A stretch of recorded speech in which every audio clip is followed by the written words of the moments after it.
मैं भारत हूँ, भारत है मुझ में, मैं ताकत हूँ, ताकत है मुझ में, मैं भारत हूँ, भारत है मुझ में, मैं ताकत हूँ, ताकत है मुझ में।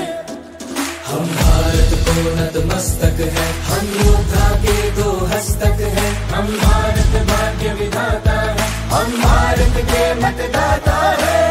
అందరికీ నమస్తే అండి. నా పేరు లైలా. నేను తెలంగాణ రాష్ట్ర ఎలక్షన్ కమిషన్ ఐకాన్గా ఉన్నాను. ఓటర్లందరికీ నేను ఒక రిక్వెస్ట్ చేస్తున్నాను. మే 13వ తారీఖు సోమవారం రోజున మనకు ఎలక్షన్స్ ఉన్నాయి కాబట్టి ప్రతి ఒక్కరం మనము ఓటును ఖచ్చితంగా వినియోగించుకోవాలి. ఎందుకంటే సరైన నాయకుడిని ఎన్నుకోవడానికి మన చేతిలో ఉన్నటువంటి ఒకే ఒక వజ్రాయుధం ఓటు. సరైన నాయకుడిని ఎన్నుకున్నప్పుడే మన భవిష్యత్తు, మన పిల్లల భవిష్యత్తు, మన రాష్ట్ర అభివృద్ధి, దేశాభివృద్ధి సక్రమంగా జరుగుతుంది. కాబట్టి నా ఒక్క ఓటే కదా అని నిర్లక్ష్యం చెయ్యకుండా ఒక్క రోజులో ఒక్క గంట మన ఒక్క ఓటు వేయడం కోసం మనం కేటాయించినట్టయితే మనము మన దేశ భవిష్యత్తుకు, మన రాష్ట్ర భవిష్యత్తుకు బంగారు బాట వేసిన వాళ్ళం అవుతాం.